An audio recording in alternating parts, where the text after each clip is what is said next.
It's a new year. We are rapidly approaching 800 subscribers, and we are back with another episode of The Problem with X. Hello, everybody. My name is Jack MacKenzie, and of course, we have Dark Racing 40, or just Darky, along with us for the ride once again. Darky, welcome along.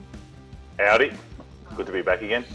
And after recovering from his computer virus, which we aren't entirely sure how he obtained that particular virus, but we won't go into that, Matt is joining us once again, and he started it up something new and interesting. Matt, would you like to tell us about that? Yeah, can do. So it's a bunch of us guys. We've set up P-51 Simsports, so we shall be taking over the league eventually when I gain some skills. So... Oil hail the great leader. So Matt just has to get good, and the racing league that we all participate in will be completely overrun by a squadron of P-51s, which should be very interesting. So welcome back to the third episode of the series, and I should also mention, just to do some housekeeping, once again, this episode is brought to you by, well, not really brought to you by, but it's going to be featured on the Racing Life website, who do a load of cool things relating to motorsports, and they've been kind enough to feature these episodes in the podcast section of their website. And, we should probably introduce the series that we are doing in today's episode. Now, this series that we are covering is possibly... Well, I mean, I think because it's so much at the forefront of what's going on technologically in motorsport, it's certainly one of the most hotly contested series in the world. Some people really hate it. Some people really love it. It's Formula E. And do you guys watch Formula E a lot, or? Yes. The past year, I haven't watched much of it, but yeah, I've watched a bit of it. So. I usually won't watch all the races, but I'll watch like a couple of them per year. I like watching Adria, but there's some... we'll get into this later in the show, but there's some real circuits that I really do not like. Yeah, no, I'm a big... I don't mind Formula E. It's actually, when you look at terms of racing, it's actually not that bad, and it's quite fun to watch, to be honest.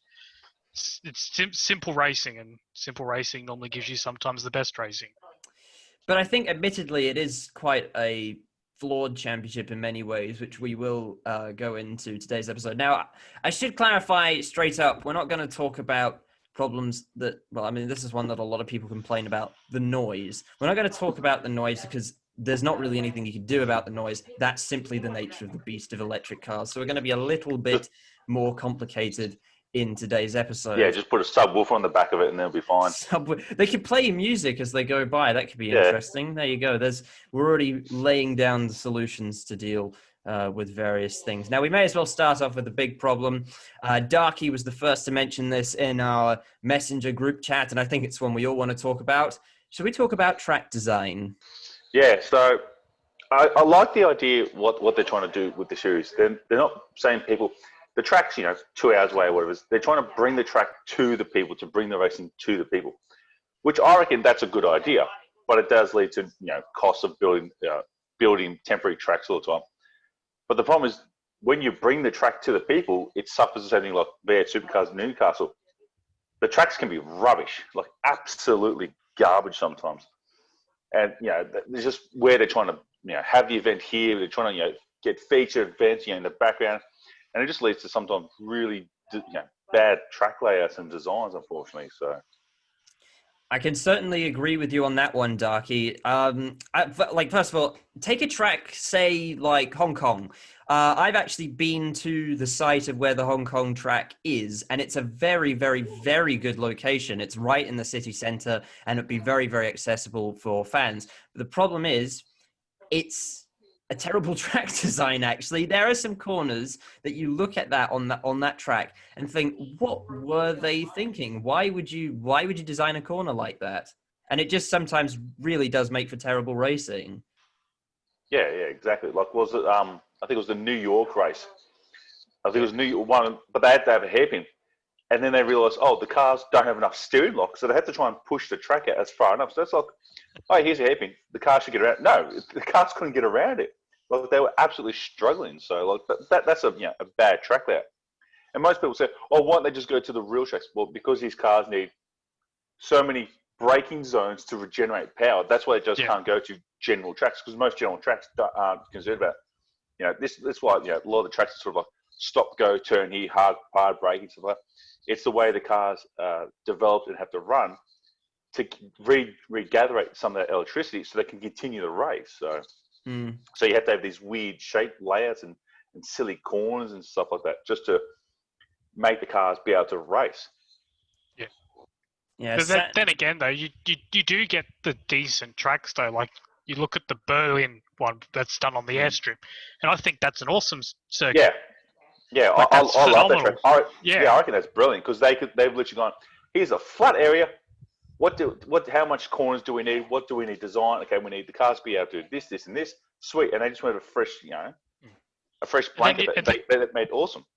And then you've also got the Monaco one too, because I know they just shortened the Monaco, and then I think they do the same with Mexico as well. That's on the Grand Prix too. Yeah. So they just and that's a good track, that Mexico one. And there's been some really classic races there. So, that's like taking up to see. But I don't think you can't do that to every single real racetrack and go, oh, we're going to cut here, do this. It's just not, feasible. It's not, you can't financially justify modifying a track for one series, unfortunately, where any other car racing series are never going to touch it because it's too short, basically.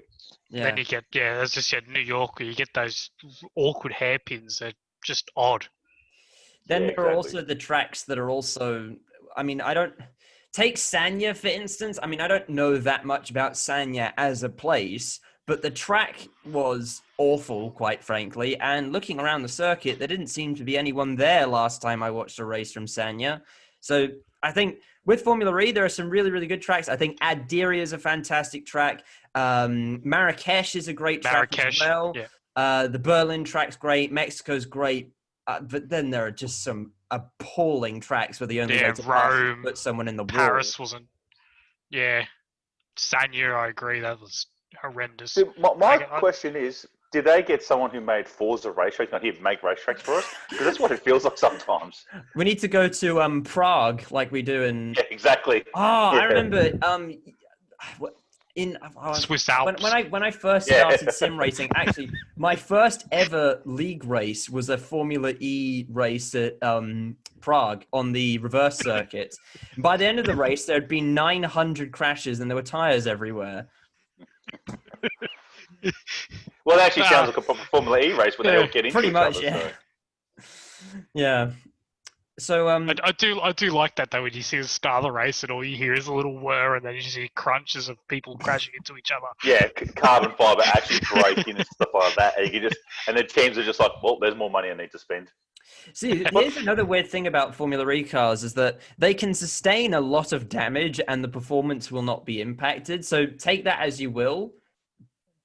Yeah, that's because the cars aren't aero sensitive. They've made the cars to be more mechanically gripped. Yes, it does have some aero, but the cars are designed to be, mechanically gripped. Like you look at the diffuser on the current gen car, it's massive. But the car is, it's designed around a principle of, okay, there's no point having heaps of aero because that's not going to work for these cars. Well, those circuits don't allow aero. That's the issue. Well, exactly. So that's why they can't have any. Imagine a fully downforced car going around one of those hairpins. That would be the funniest thing I've ever seen in my life, to be honest. Well, the aero would be useless, basically. 7-point turn. I'll get it in here. It's a. Yeah, just a handbrake turn and slide around and go again. So I think the solution to, it is quite simple. I feel like I think the solution to most of the track design issues, and I know it's very difficult in a lot of these cities, but you just need to make the track wider. This is what they did in Chile, because the track in Chile wasn't great, but I remember a couple of years ago they widened it in some areas, and it was an absolutely fantastic race. So again, a lot of these cities, it's all very tight and very compact, but it's like you've just got to find some way to make the tracks wider because it's just awful in some tracks. Yeah, and also putting these races in like classic cities like Rome. Well, you just can't go one street because here might be a 3,000-old building that you can't touch or get anywhere near it. Like they're doing things like that in these cities where you just can't do these things, unfortunately, sometimes. So Yeah. which sucks. But hey, Formula One have done that with Azerbaijan, though. yeah, but that's Formula One. They just say, you want to make money? How much money? And they just go, yes, please, just throw money at this thing. Formula E isn't at the size of that. If they had the audience and the people and the amount of money, then they could demand these things to be done. But they're not that big, unfortunately. Because also the thing is, it's a summer series too. But after 6 seasons going to full-on places, you'd kind of expect there to be a bigger following than what there is now, though. And actually, that brings on another point. While I was skim reading this, but when I was looking for points to sort of bring up on this episode, I saw an article that said that Formula E are losing millions of euros a year. And that sounds like I probably should have read more into it because it probably would have been a very interesting thing to talk about. But that's not a good thing if you're losing millions of euros per year. I think also the issue with that is that no motorsport will ever be as big as Formula One. That's just a fact. Like, especially like Formula E, it will never ever be as big as Formula One. It may it may be big in the world of motorsport because it may attract the right people, it may attract motorsport fans, but it will never have the same reach across the world as a whole as Formula One does, because Formula One's always in the news. It captures the imaginations of non-motorsport fans and gets non-motorsport people involved with it, whereas a series like Formula E just won't ever. Yeah, but also Formula One has history. Formula One's got history to back it up too. Formula E doesn't right now. Yeah. Well, Formula E have more manufacturers also than Formula One at the moment as well. If you look at the list, you got like Audi, you got Mercedes, BMW's there, Jags there, Porsche. I think you got Citroen as well. So Mahindra. Yeah. Actually, if you do want to talk about manufacturers, I do have a point if we want to move on to maybe one of my points. Yep. So I think, this is quite a big one. I think for a lot of car manufacturers and a lot of race teams, the novelty of Formula E is starting to wear off because, as you'll know, a few years ago, a lot of manufacturers who were racing in sports car racing, be it the GT side of things or LMP1, they all joined the series and cancelled their sports car programs, and that was fine then because they're like, oh yeah, we can develop our electric cars and stuff. You had and it sort of worked with what they were doing at the time. You had Jaguar with the I-Pace, you have Porsche with the Mission E, and then you have Audi with their various e-tron things. But I think we're slowly starting to see some of these manufacturers leave. BMW, I believe, is leaving. Yeah, they're still there, aren't they? They're with them already, aren't they? Last season, and then they're out. And then Audi are either gone or they are leaving. And the reason I think is that I feel like when it comes to electric technology, and I'll probably, again, I'd like to get into sort of electric technology later. When it comes to electric technology, Formula E isn't really pushing the boundaries anymore. Like, yeah, it's incremental progress, but it's not really driving the innovation forward. So I think what a lot of manufacturers are doing is the manufacturers that joined Formula E from sports car racing are now going back to sports car racing because there's a very interesting innovation that is slowly starting to happen, which might actually revolutionize motoring in the wider world as a whole. And that's because this decade, they're looking to have the hydrogen fuel cell used in the top class. So a lot of manufacturers, obviously, they want to get their hands on that technology, and currently sports car racing is the place to be. So I think from a technological and automotive standpoint, Formula E is no longer really pushing the boundaries, and the manufacturers are starting to leave, which, as I'll probably mention later, will cause a few issues. Yeah, exactly. So one of the things that probably Formula E might be helping is pushing the battery technology and like some of the capacity, but it's not really. No, we're pushing it to the nth degree. It's not groundbreaking though. No. Okay, point against. I race remote control cars. An electric car when I started racing was terrible, absolutely terrible. These days, those are the cars I have. Like they are ridiculously quick, ridiculously reliable, and stupidly simple. Like you can have batteries that if you depends on the motor you're running, blah blah blah blah. You can have a race that runs for at least you could have a race that runs for half an hour on one battery. Like go back probably about 15 years ago, that was not going to happen.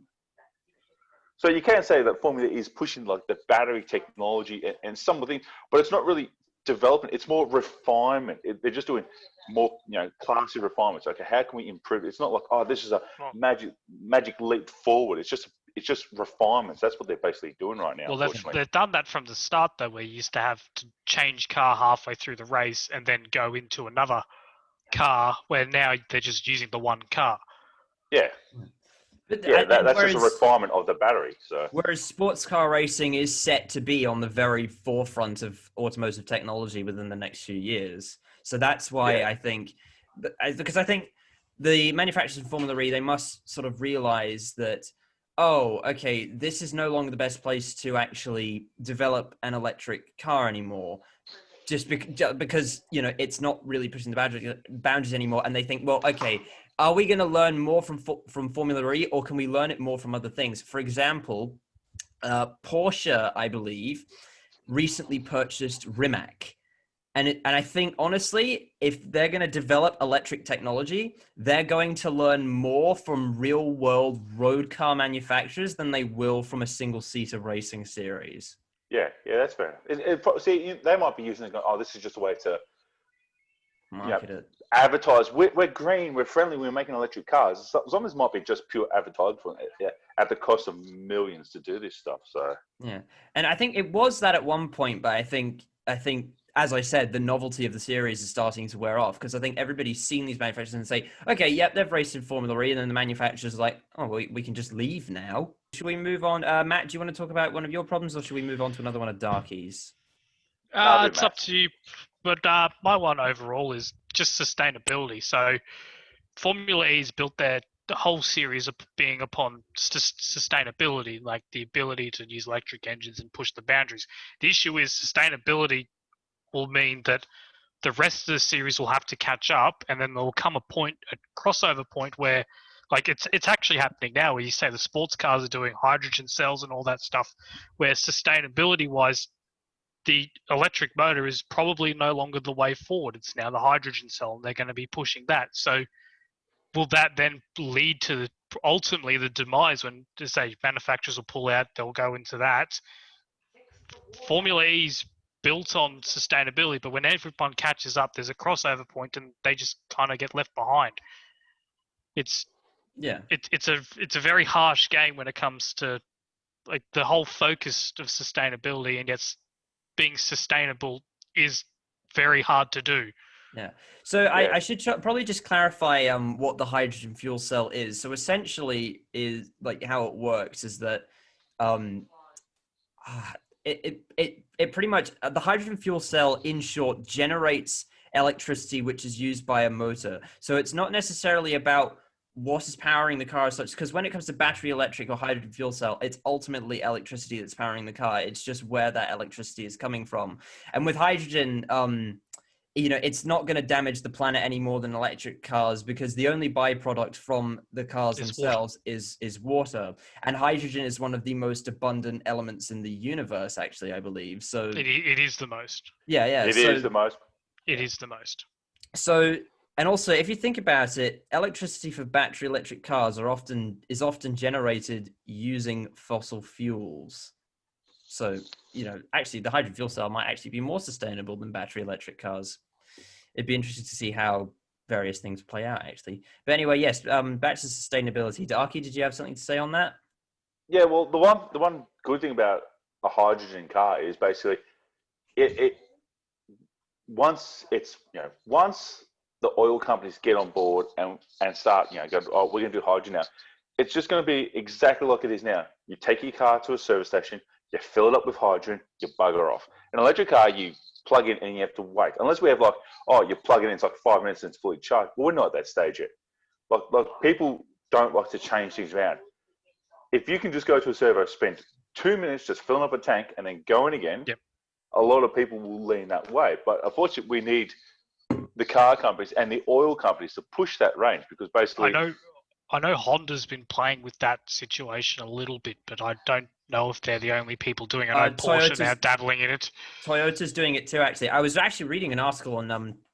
but I think that's another thing. It's hydrogen still has opportunities to be developed, because the Toyota are bringing the Mirai to Australia, which is a hydrogen fuel cell car.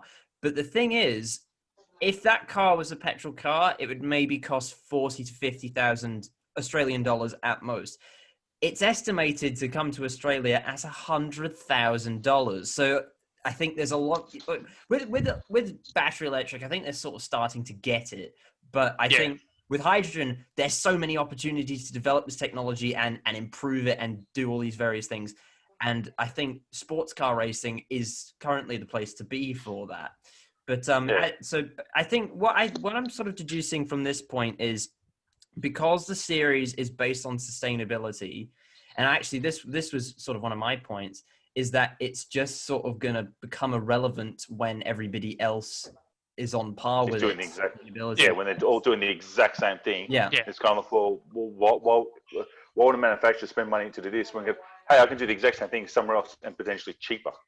And that actually that leads nicely into one of my points, and it's that the series is more or less designed to fail because the technology will be integrated into other series. So I think they can sort of perfect the battery electric cars, and then they can actually use that technology in other series.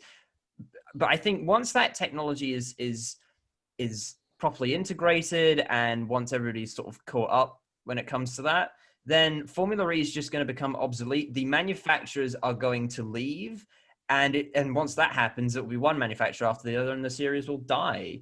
Yeah, exactly. It won't act like an IndyCar series where they can just have a controlled chassis, controlled body kits, and you have different motors.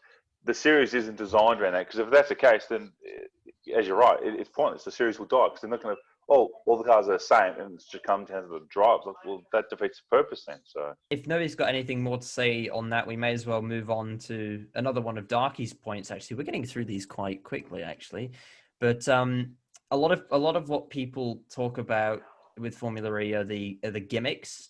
It's often compared to Mario Kart, and one of those gimmicks, I think actually attack mode is quite good. That's quite interesting. Yeah, I like attack mode. Attack mode's good.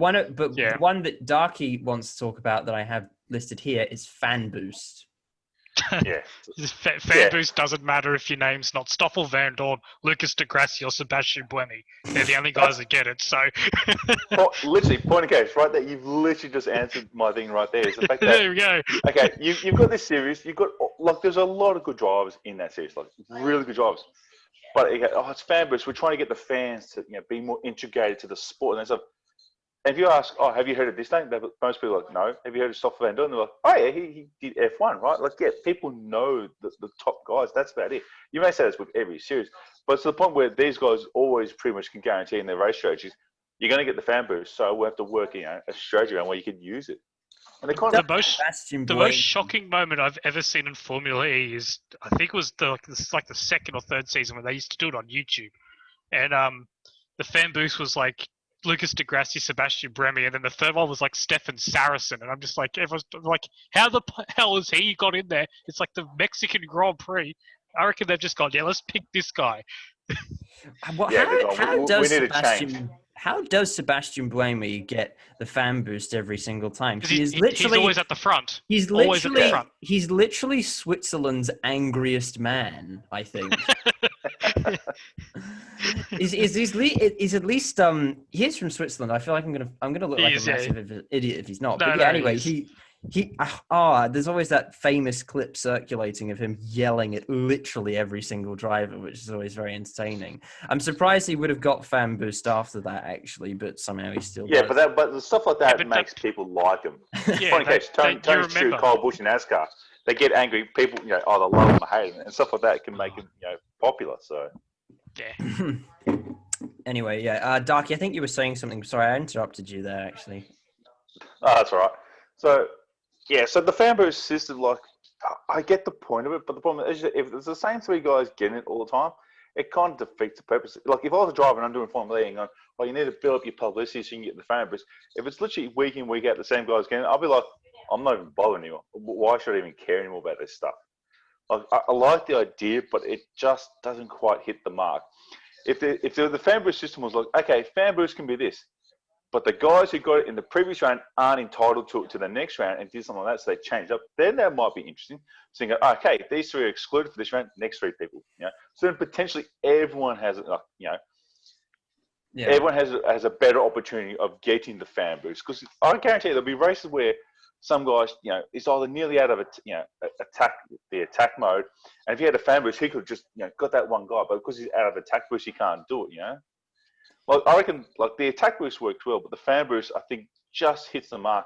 And most of the times when I see in the racing when they use the fan boost, they hit it and then they don't get the move done. They either get side by side and then it just sort of falls off.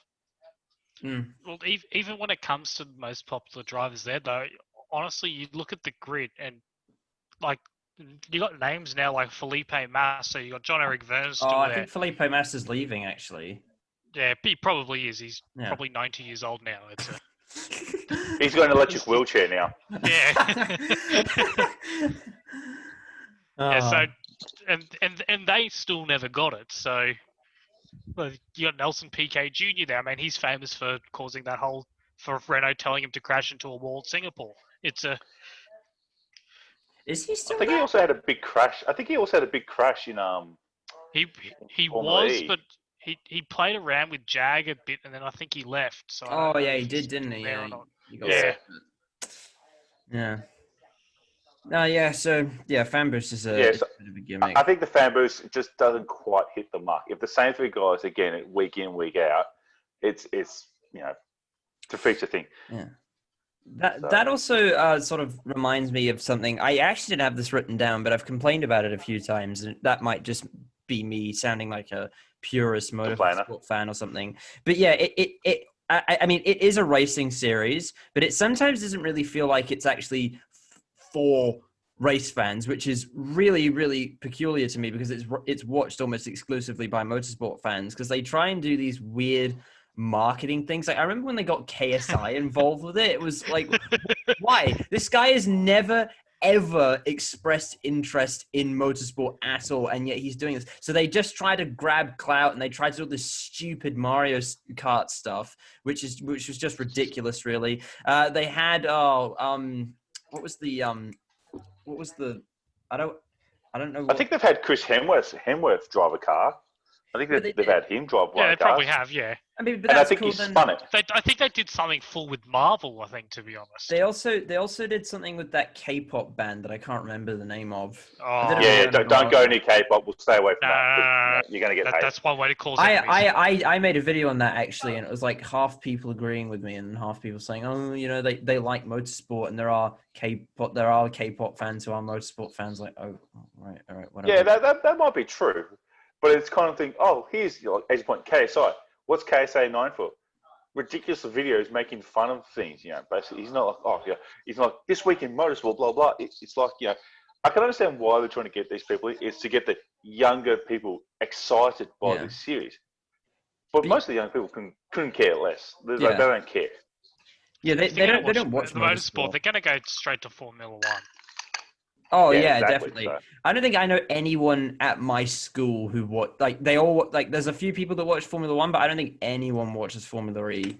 Like I don't think I'm the only person who's at my school who's ever watched a Formula E race. I go to work and there's guys that watch. We got a lot of European guys and they watch British touring cars when they get the chance. They watch Formula One, people into rally. No one ever talks to me about Formula E. It's big three are probably Formula One, British touring cars, and NASCAR. To be honest, they're the only ones we seem to talk about. Oh yeah. That makes a lot of sense. Yeah. Well, that actually brings me into my next topic, which is actually the fact that no one knows what Formula E is. Because you just proved it at that point that guys, Europeans, they don't know. Like for a prime example, V8 Supercars cancelled the Clipsal 500 here in Australia for this year, 2021. It's done. It's over. Then people, I think the Premier or someone, I can't remember who. Uproar. Absolute uproar. Yeah.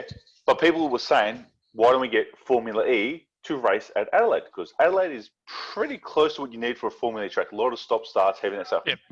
I saw comments in the post about people saying, oh, why do we need another Formula series here with, wasting oil and producing pollution and all this sort of stuff and blah, blah, blah. And then someone's gone, it's an electric car series. They don't produce any pollution. You're an idiot. And the point case, this person had no idea what the hell Formula is, just thought it was another single engine make series, blah blah blah blah blah. So I don't think Australia's keen in Formula E though, because there was talks that a couple of years they're going to race in Sydney.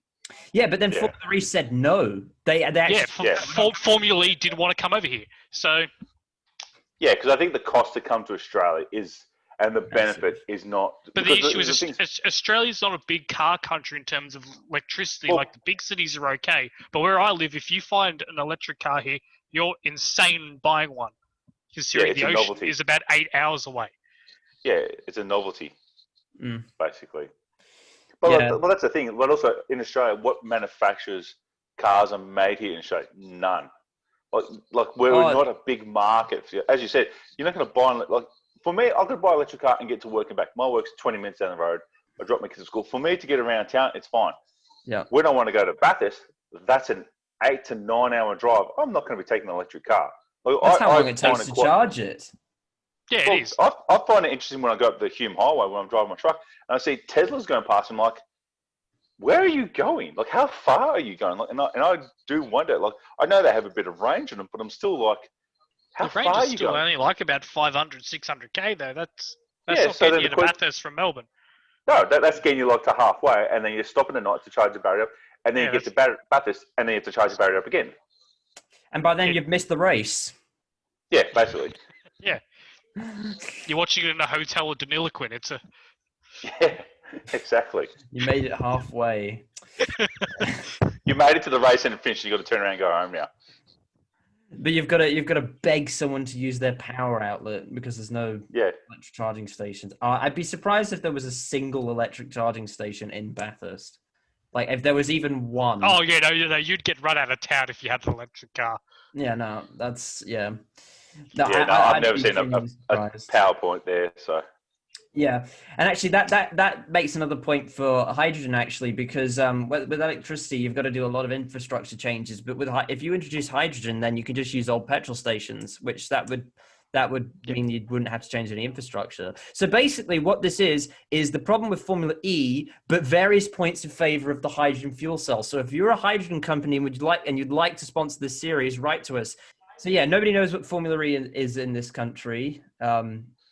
I mean, I think... the other question is, how many people in Europe know what Formula E is? Well, probably a few have heard it, but, as I said, the series is based around a summer series. Like, they're not racing all year long.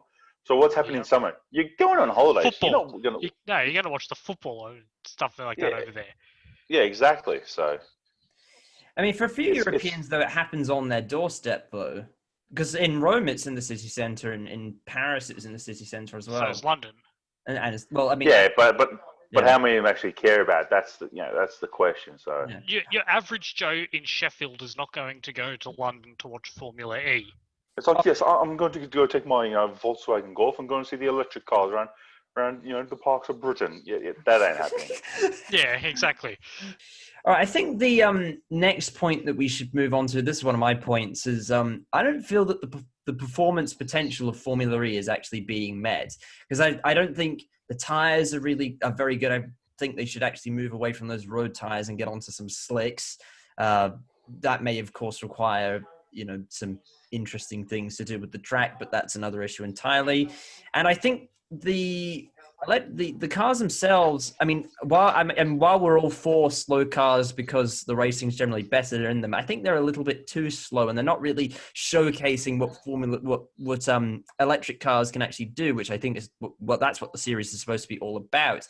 Because especially when you consider electric hypercars coming out, like the new Lotus Evija that produces 1,500 brake horsepower, whereas these that'd be instant straight to the wheels as well. Oh yeah, absolutely, yeah. So I mean, is that a valid point, do you guys think? I don't think the tracks allow the racing, to be honest. But I think we've already covered that. If you went to a flowing circuit or something like Red Bull Ring or something like that, still got the stop starts, but then through the middle sectors and the last sector, you could probably get the car flowing quite nicely. And I think that wouldn't be too bad. But the issue is they won't race in Austria, to be honest, on the hillside next to it. So I think that's the issue they've got. I think they would be quick, but I don't think the current track requirements allow them to do that. Yeah.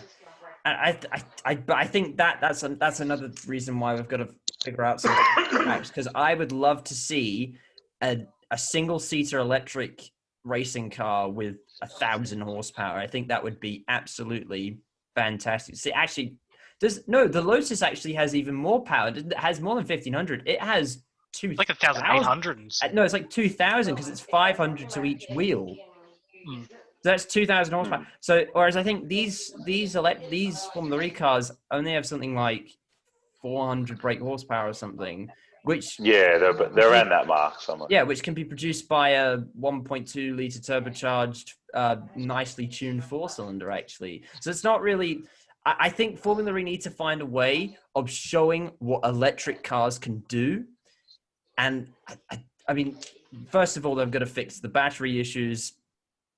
I think they've got to last a bit longer to sort of get to that point as well, so they can exploit the performance and maybe not worry too much about regen. And I think they need to get themselves on.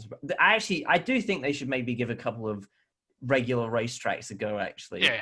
I think I did a race there when I first started doing league races. I did one on Forza. I hope this exists in real life, but there's a short version of Sebring. And There's more. I feel like, I think there's about 3 versions of Sebring you can use. Yeah, so maybe, and I remember the racing was really good when we did that. So that might be a potential option. Well, if they're after short circuits, why can't they use, say, Hockenheim Short or Silverstone National or something like that? I think it's again down to out there. I think it's again down to braking zones, as I think Darky mentioned before as well, though. Yeah, because they need so much braking zones to regenerate the power. That's what the tracks are designed around. Mm. Send them to Snetterton. At least, yeah, Snetterton would be good. Knockhill. Oh my goodness, the Formula He's saying that if you just send it to a small track like Knockhill, okay, there's the hairpin, turn one's not massive braking, there's a few little breaks. You could do it there, okay? The races they might do the evaluation and go, okay, the cars might fall 5 minutes short what they're meant to do. Just go, all right, cool. Shorten the race for 5 minutes, have 2 races over a weekend. Well, how long does it take to charge or change batteries, Imagine Formula E on the reverse circuit going down the chicane down. That would be absolutely insane. This is not what we wish for Formula E. But if we are going on that, I would get away with Sanya and all that. Hong Kong, we don't want to see that. We want to see the Grand Prix of Timbuktu or the Grand Prix of Nepal somewhere. Yeah, exactly. Rally Grand Prix. We'll do one of them on dirt. That's the benefit of the road tires. They've got. Yeah. You make a rallycross track where it's half dirt and half, And move it from London to Knockhill. It's all sorted. That would probably be no more crazy than some of the Turn 1 pile-ups that we've seen in the series. I think it would work perfectly fine, actually.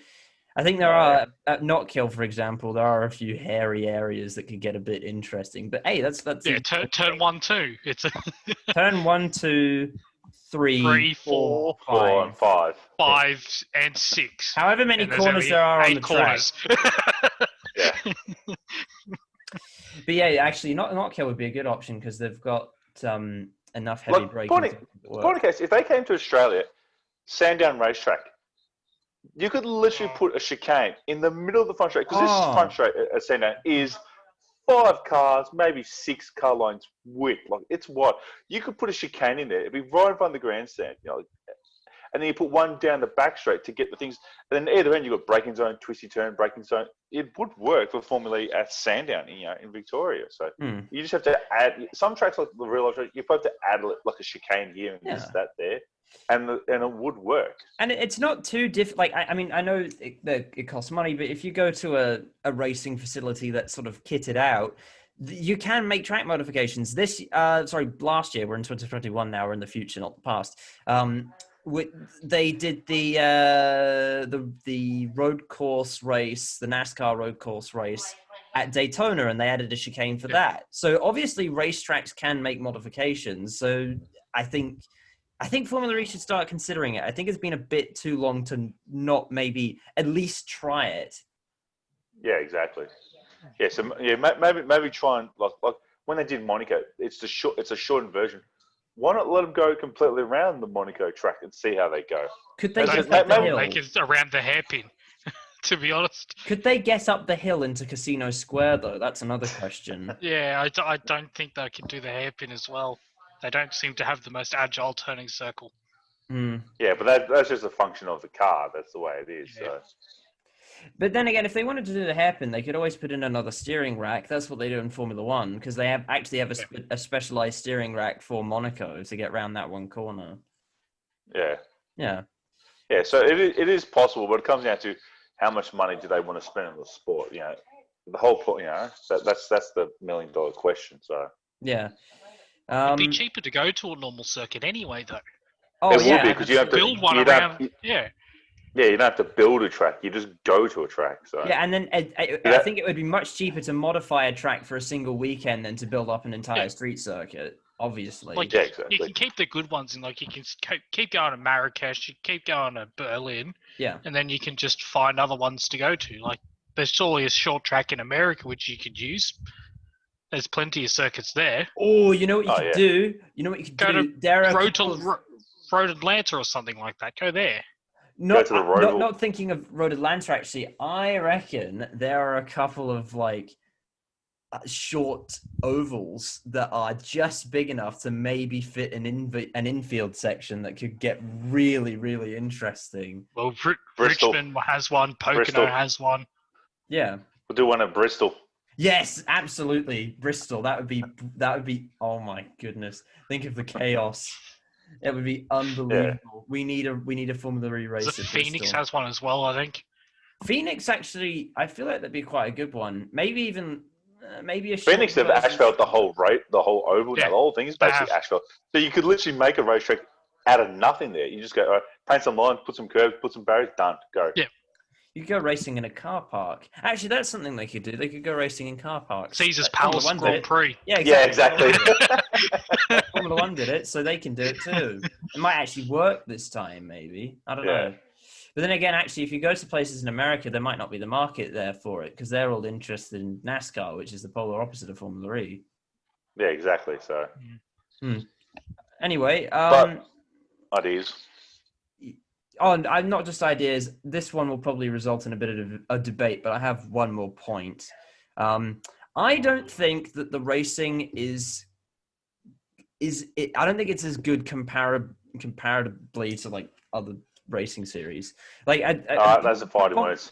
Yeah. So Yeah, I think I can see where you're coming from, though. Yeah. So at the same time. people with Formula One that went and watched Formula E, I think they all went and watched it when Formula One was a bit boring. So like, okay, I'm really enjoying this because it's a bit different from Formula One. But if you look at series like IndyCar and sports car racing, the racing compared with Formula E is arguably a lot better. I mean, there have been some really, really good Formula E races, but I just don't think take for example, I think it was IndyCar at Road America either last year or the year before that. It was absolutely fantastic. And people think Formula E is good when it comes to racing, but I just don't think it's as good as some other series out there. And if they went and tried some of these other series, it's interesting when it comes to like crashes and stuff, but when they realize that a lot of it is just comprised of people bumping into each other or making overtakes by forcing the other guy into the wall. That's most touring car races. Yeah, Formula E is the BTCC of single seats. Yeah. Yeah, That's what most it touring is. car races. But with endurance or sports car racing, that's more of endurance. Formula E, to me, is definitely sprint racing. Yeah, I suppose so. Yeah, it's a 45-minute sprint race, and someone's always going to have a broken front wing, cracked, but there's always repairs done to these cars. It's just the nature of the game, because the cars are fundamentally so even. When you have a series that's so even, what's the only way you're going to get past? Force. Force is the only way past. Darky's right. It's a touring car of open wheel racing, pretty much. Yeah, I suppose so. Most moves involve crashing into the dude next to you. Well, that's the thing. The way the cars are designed, it's not like, you touch wheels, that's it, you race over. These guys, because it's a full, body. Like you can almost technically class it like a sports car, because it's a full body, kit and shit.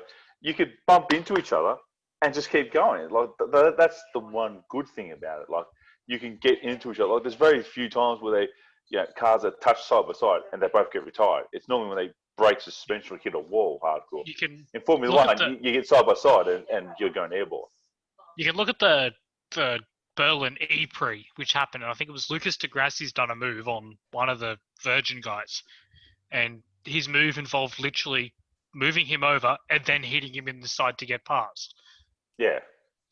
Yeah, which is a like very you touring car racing. You could actually, because you get that awesome camera shot where you can just see the wheel just drive into the side of the car. It was awesome.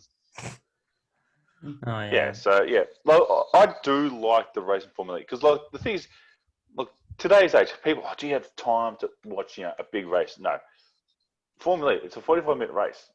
If you want some sort of motorsport fix of some pretty, I wouldn't say it's the best form of racing, but some decent racing where A, there's going to be some close racing. B, someone's going to crash into someone. It's a given. But most cars will generally finish. Formula E, like if you had an hour to kill, cool. Yeah, I'll put on a YouTube video of Formula E racing, from 3 weeks ago and watch that. But it's not like I'm going to go, I have to sit down and watch the Formula E Grand Prix live. That's where sometimes it loses out. So. Well, that's where I can see from the other point of view saying that there's other series. There's definitely better series out there. Like if you want pure hard racing, I wouldn't be watching Formula E. I'd be leaning over and going towards like a touring car, like a World Touring Cars or British Touring Cars. Or if you want more, for pure racing. Oh yeah, that's 100%. If you want pure 100% aggressive racing, you may say, it's got gimmicks, it's got weight balance, it's got reverse cruising, but the cream always comes to the top. Yeah. You don't have, this guy's at pole, he starts at pole, and he just stays there because you always have Ashley Sutton, Colin Turkington at the front. They're the best at the moment. Yeah, but even if they start the reverse grid, position A, they've got to work their ass forward. Yeah, definitely. Like it's always there, but Formula E, it's So I think Formula E does do that with their qualifying system, where the guys who are at the top of the championship get less track time, so they have like the worst handling car, but they generally come to the front anyway. Yeah. So I think also another reason the racing isn't quite as good in Formula E across the board is because of the track designs, which we did talk about before. And I think that almost leads us nicely into what we think should be done to actually fix the series. First of all, I think we can all agree the track designs need a rethink. Yeah, exactly. Nokia will be answering that question soon. Nokia, yes.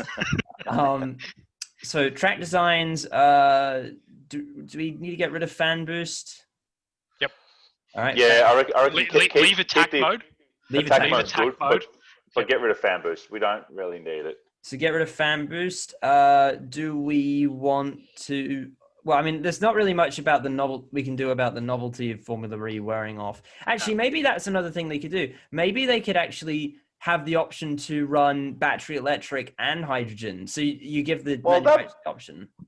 Yeah, that might be the future. If you can produce, you have to have so much horsepower. That might be the future of Formula E. It might switch from electric to maybe an electric hybrid series, and then you can go, hey, cool, we're going to have a 2-hour race with pit stops, change tires, and go. But at the same time, though, it's then lost being that sustainability of being this electric thing. But hydrogen is sustainable. Yeah, it is sustainable, but it's taking away what it built itself on. It's having to adapt. It's still electric, though. It's still electric. It is. So it doesn't matter how you produce the electricity. It's just how you put it to the wheels. Other series will probably be already doing that, though. That is true. So I feel like there are a couple of unfixable problems with Formula E that you just cannot get around. I think ultimately the series will become obsolete. So there's not really much you could do about that. And I think when it comes to the cars, you may as well push the boundaries while it lasts. So I think maybe they should really start thinking about how can we make these cars a bit quicker. Yeah, so I don't mind running the treaded tire right now. I do like that because literally it's a tire that they go. You can literally physically go to a tire shop and buy that tire that they race on. It's not a special tire. It's literally a full road tire. What tire is it? Sustainable. Straight to tire power. Get yourself a tire or other tire shops out there. Does anyone know what type of tire it is? I know it's a Michelin. That's it. But I don't know what exactly type it is. Be like some sort of P0 made out of bamboo trees. Whatever.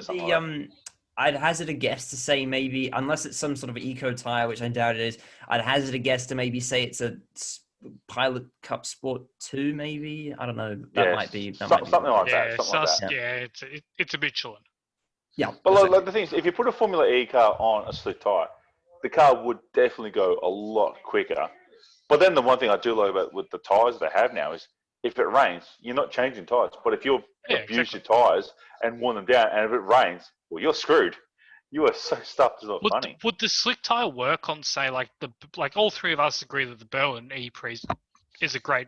Would that slick tire work on there though, considering the surface? Because that's a very odd surface. Yeah, it it's concrete. Yeah.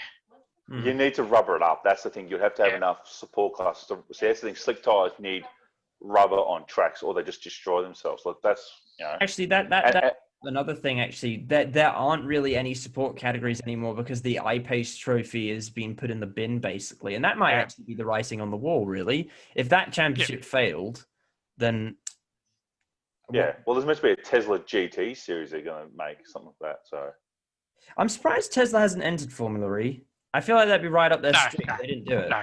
That's not for them. Tesla's getting their. Tesla has a different way of doing their publicity, and it's from their CEO. Oh yeah. Yeah, they don't need the racing to get the publicity. They've got the space program and all that too. When you think of space, you think of Elon Musk. You think of Tesla. It's a.